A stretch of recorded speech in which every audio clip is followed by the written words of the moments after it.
자, 안녕하세요. 오늘은 중국 경제는 무너진다는데 왜 글로벌 투자자들은 중국에 투자하고 있는가, 이 주제에 대해서 한번 말씀드려 보겠습니다. 좋아요, 구독 버튼 한 번씩만 정중히 부탁드리겠습니다. 요즘 중국의 경제 관련해서 비관적인 전망들이 정말 많은 시점입니다. 수개월째 수출 실적이 내리막길에 있고 내년도 중국의 경제 성장률은 IMF의 전망에 따르면 드디어 6% 하방으로 추락할 것으로 예상되는 시점이죠. 또한 중국 정부도 제대로 파악하지 못할 정도로 막대한 부채 규모, 그리고 최근에는 지방은행 중에 한 곳이 파산했다는 소식을 저희 방송에서 전해드린 바 있었습니다. 또 다른 지방은행에서는 이 뱅크런까지 발생했다는 소문마저 생기면서 정말로 중국 경제에 대한 위기감이 3, 4년 전부터 지속적으로 제기가 되어 왔지만 올해 들어서 정점을 찍고 있는 것 같습니다. 한국, 일본의 상황도 크게 다르지는 않죠. 우리나라 역시 지속적으로 수출은 내리막길에 있고 코스피, 코스닥 전혀 힘을 쓰지 못하고 있는 상태입니다. 일본도 사실상 물가 상승률이 0에 수렴하면서 막대하게 돈을 풀고 있지만 인플레이션이 발생하고 있지 않는 상황입니다. 얼마 전 아베 정부 역시 280조 원을 새로이 풀면서 사실상 아베노믹스 시즌2를 선언한 상태죠. 중국의 상황도 크게 다르지는 않습니다. 중국 지도부는 최근 경기 부양을 위해서 더 많은 부채를 일으킬 생각으로 보이는데요. 이 중국 공산당의 중추 의사결정 기구인 정치국은 지난 6일 시진핑 총서기 겸 국가주석 주재로 내년 경제 운용 방향에 대한 회의를 하고 난 이후에 인프라 시설 건설을 한층 강화한다라는 내용을 포함시켰습니다. 중국의 한 경제지 제일제경에 따르면 이번 회의의 가장 큰 하이라이트는 인프라 시설 건설을 한층 강화한다라는 표현이 새로 들어간 점이라고 강조하면서 국내외 리스크 도전이 선명히 커질 2020년에 인프라 건설은 경제 발전의 완충기 역할을 더욱 크게 수행할 것이라고 내다봤습니다.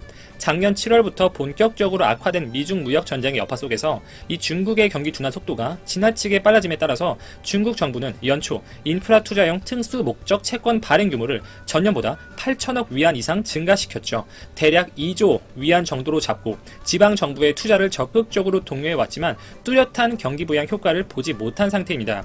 올해 1월부터 10월까지 인프라 투자 증가율을 살펴보면 4.2%여서 1, 2월의 4.3%보다도 오히려 낮아진 상태죠. 이렇게 중앙정부 차원에서는 적극적인 투자용 채권 발행 그리고 투자를 독려하고 있지만 왜 이것이 인프라 투자로 직결되지 않느냐. 인프라 투자로 이어져야 새롭게 기업이 유치가 되고 일자리가 생기면서 고용 창출되고 소비가 증가하고 이런 선순환 사이클로 이어지겠죠. 그 이유를 중국 경제 전문가들은 중국 공산주의 체제의 특이성, 특히 평생 문책 제도라는 이 제도의 공포로 꼽고 있습니다.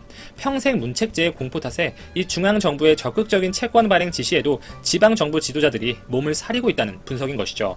시진핑 주석의 집권 이후로 중국이 최근 몇 년간 펼쳤던 정책의 기조는 디레버리징이었어요. 이 과대한 부채로 인한 금융 리스크 통제를 최우선 정책 과제로 삼고 강도 높은 부채 감축 정책을 시행했습니다. 이 과정에서 지방정부의 막대한 양성 음성 채권이 심각한 경제 위험 요인으로 지목되면서 중국 중앙은행은 이른바 평생 문책제를 도입해서 그 부채로 문제를 일으킨 관리들이 다른 곳으로 떠나더라도 끝까지 그 책임을 묻겠다고 엄포를 놓은 상태입니다. 그러한 와중에 그 어떤 지방정부의 주요 관료가 공격적으로 부채를 일으켜서 인프라 투자를 계획할 수 있겠습니까? 제도적으로 이 부분에서 중국은 추후에 조금 숨통을 틔워줄 가능성이 높다고 볼 수가 있고 이 특수 목적의 채권 발행 규모를 더욱 늘릴 것으로 보여지는데 홍콩 사우스 차이나 모닝포스트의 보도에 따르면 최근 많은 시장 전문가들은 중국이 내년 특수 목적 채권을 올해보다 8천억 위안 가량 더 많은 3조 위안 이상으로 늘릴 가능성이 있다고 보도하고 있습니다. 이 과정에서 한 가지 흥미로운 것은 그동안 금융시장에서 지나치게 이 폐쇄적인 모습을 가져왔던 중국이 드디어 해외 자본, 외국인 자본을 적극적으로 받아들이려고 하고 있다는 것입니다. 이 미중 무역 전쟁 중에서 미국이 중국에게 줄기차게 요구했던 부분이기도 하죠. 그리고 해외 기업들의 입장에서 보면 이 중국 내에 공장을 지었을 때 그 안에서 일어나는 여러 기술 탈취 의혹, 인력 빼가기 이슈, 인건비에 최근 몇 년간 급격한 상승이 있어서 이 부분에서 지출도 커졌고 지나치게 중국 자국 기업들에게 이 우대 혜택을 줌으로써 사실상 공정한 경쟁이 되지 않았기 때문에 이미 중국 시장은 많은 부분 매력을 잃었습니다. 그래서 중국 시장에 이미 진입했던 외국 기업들은 탈중국, 중국 아웃 하는 추세죠. 이러한 추세를 역전시키기 위해서라도 결국 어느 정도의 문호 개방은 필요할 수밖에 없는 상황이라고 볼 수가 있습니다. 실제로 지난 10월 말까지 이 3만여 개의 외국 기업이 중국 시장에 새롭게 투자를 했어요. 전년 대비 7%가량 투자액이 늘어난 상태입니다. 그리고 이미 시진핑이 이 중국의 개방으로 개혁을 촉진하고 발전하고 지금보다 높은 수준의 대외 개방을 추진할 것이라는 의사를 분명히 하고 있어요. 금융 분야에서도 특히 외국계 은행, 이 증권사들의 업무 범위 제한을 전면 철폐시켰고 외국 기관의 투자액 상한선도 철폐시켰습니다. 이렇게 중국의 모습은 분명 해외 기업들, 해외 투자사들에게 유리한 쪽으로 변하고 있어요. 블룸버그 통신은 최근 블랙록과 이 뱅가드 등이 중국 증권감독관리위원회 CSRC에 이 100% 외국인 소유의 뮤추얼 펀드 면허를 신청했다고 보도가 되었습니다.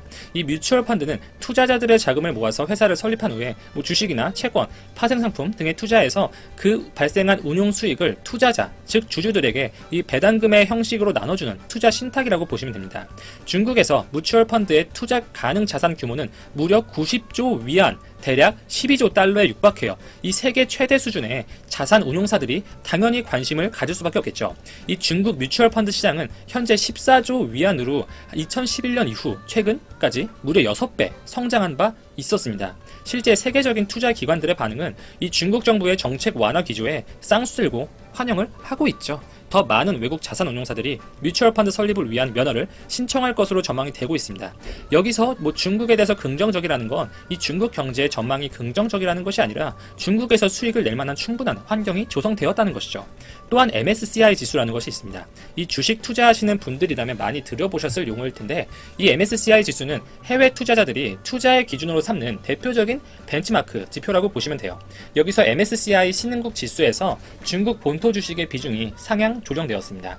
5일 MSCI에 따르면 이 MSCI 신흥시장 지수에 편입된 종목 중에서 한국 기업들의 경우에는 10월 말 12.19%에서 11월 말 11.5%로 감소한 반면 가장 큰 비중을 차지했던 중국 기업들의 비중이 31%에서 34%로 늘어난 것을 확인할 수 있어요.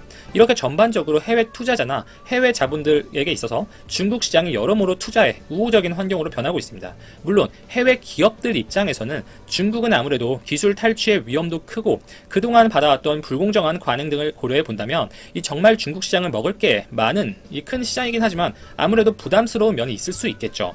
중국보다 더 인건비가 낮은 인도나 베트남 등이 더 매력적인 대체지로 각광을 받는 만큼 신뢰를 회복하기 위해서는 조금의 시간은 더 필요하겠죠. 그러나 이러한 부분에서 자유로운 해외 투자기관, 투자 자본의 입장에서 보면 분명 중국 시장의 매력은 중단기적인 관점에서 분명 올라갈 수 있다. 이렇게 볼 수가 있겠습니다. 또한 과거 10년을 수놓았던 중국 자산가들의 해외 투자는 시들어가는 모습을 보여주고 있는데 이 미중 무역 전쟁과 중국 당국의 자본 유출 제한 등이 이제 결정적인 영향을 미쳤겠죠. 이 중국의 미국 상업용 부동산 매입이 급감한 것으로 조사가 되었습니다. 블룸버그 통신에 따르면 이 부동산 시장 정보 제공 기관인 리얼 캐피털 애널리틱스의 자료를 인용해서 지난 9월까지 1년간 미국 상업 부동산에 대한 중국 투자가 14억 달러로 1년 전보다 무려 76% 폭락했다고 보도를 했어요. 이 중국 정부의 투기적인 해외 투자를 철저히 제한한 것에 대한 결과라고 분석을 했습니다. 이 현재와 같은 글로벌 저성장 국면에서 결국 기축통화 국가를 포함한 대부분의 선진 국가에서는 이 양적 완화, 시중에 많은 양의 통화를 공급하는 것이 유일한 레시피가 되어가는 상황이고 결국 지금은 이 세계 경제가 미국과 중국 위주로 돌아가는 판이잖아요. 이 빗장 걸어서 해외 투기 자본의 유입을 막았던 중국이 올해 들어서 완화적인 스탠스로 분명하게 바뀌어가고 있고 이 돈 냄새를 잘 맡는 많은 글로벌 투자사들의 중국 투자는 유의미하게 증가하고 있는 상태입니다. 기본적으로 돈, 유동성에는 흐름, 물류가 있죠. 최근 몇 년간은 미국 증시나 미국을 포함한 선진국의 부동산, 달러 등의 기축통화 등의 돈이 집중되었는데 이러한 중국의 조치들이 과연 유동성, 이 물류의 흐름을 유의미하게 바꿀 수 있을지 지켜봐야겠습니다. 결국 중국을 향한 미국을 중심으로 한 글로벌 자본의 양털 깎기가 본격적으로 시작된 것일까요? 아니면 이러한 해외 투자를 바탕으로 중국 경제가 이 지금 중국 정부가 원하는 것처럼 이 중국 경제가 다시 반등할 만한 그 원동력으로 삼을 수 있을까요? 저는 전자에 가깝다고 봅니다. 적절한 시점에서 투자의 탈출 타이밍을 잡는다면 중국의 금융시장 역시 중단기적인 관점에서 우리가 관심을 가져보는 건 어떨까? 이렇게 정리를 하면서 하겠습니다. 감사합니다.